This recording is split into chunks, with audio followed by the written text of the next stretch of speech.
Bismillahirrohmanirrohim. Di pinggir negeri Yaman, tinggallah seorang penggembala domba bernama Uwais Al-Qarni. Ia terkena penyakit kulit belang-belang di sekujur tubuhnya sehingga orang-orang sering mengejeknya. Uwais tinggal bersama ibunya yang sudah tua, lumpuh, dan sakit-sakitan. Uwais sangat sayang kepada sang ibu. Ia merawat ibunya dengan penuh kesabaran. Suatu hari, ibu Uwais berkata, "Anakku, ibu ingin sekali menunaikan ibadah haji." Uwais terharu, ia ingin sekali mengabulkannya. Namun, bagaimana caranya? Jarak Yaman ke Mekah jauh. Lalu dengan apa ibu berangkat haji dalam keadaan kakinya yang lumpuh? Gumam Uwais. Uwais berniat menggendong sang ibu untuk berhaji ke Mekah. Oleh karena itu, tubuhnya harus kuat. Setiap hari ia berlatih menggendong lembu hingga orang-orang mengiranya sudah tidak waras. Tibalah waktunya Uwais menggendong ibunya berangkat haji dari Yaman ke Mekah. Ibu Uwais terharu dan bercucuran air mata. Akhirnya ia dapat melihat Ka'bah. Di hadapan Ka'bah, Uwais berdoa, "Ya Allah, ampuni semua dosa ibu." "Bagaimana dengan dosamu?" tanya ibunya heran. "Dengan terampuninya dosa ibu, maka ibu akan masuk surga. Cukuplah ridho dari ibu yang akan membawaku ke surga," jawab Uwais mantap. Sepulang dari Ka'bah, Uwais seketika sembuh dari penyakit kulitnya.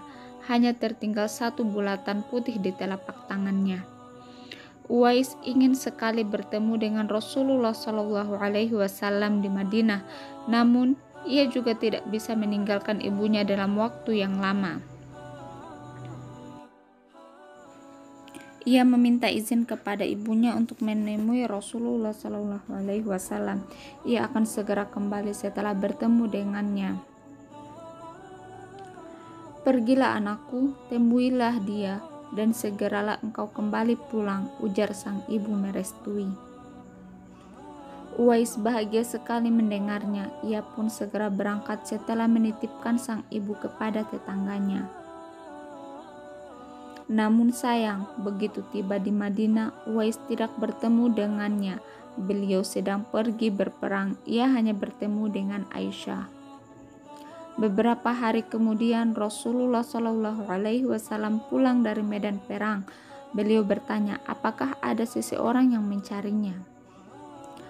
"Benar ya Rasulullah, beberapa hari yang lalu seseorang dari Yaman datang mencarimu, tapi ia tidak dapat menunggu karena tidak ingin meninggalkan ibunya terlalu lama," jawab Aisyah.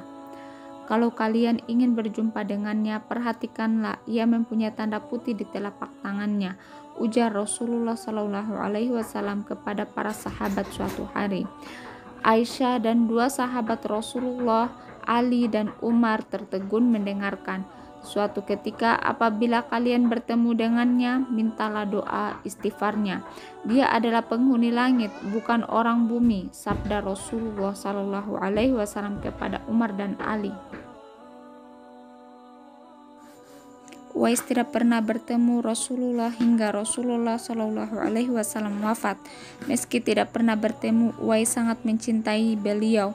Begitu juga Rasulullah SAW mencintai Uwais dan tahu betapa Uwais mulia di sisi Allah Subhanahu wa Ta'ala. Berpuluh tahun kemudian Uwais meninggal dunia. Para tetangga yang selama ini memandangnya sebelah mata sangat kaget menyaksikan apa yang terjadi di hari pemakaman Uwais. Saat Uwais hendak dimandikan, tiba-tiba banyak orang yang tak dikenal saling berebut untuk memandikannya.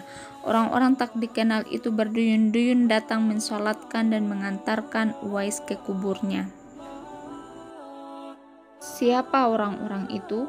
Beberapa orang mengira mereka adalah jelmaan para malaikat yang sengaja turun untuk ikut menghadiri pemakaman Uwais.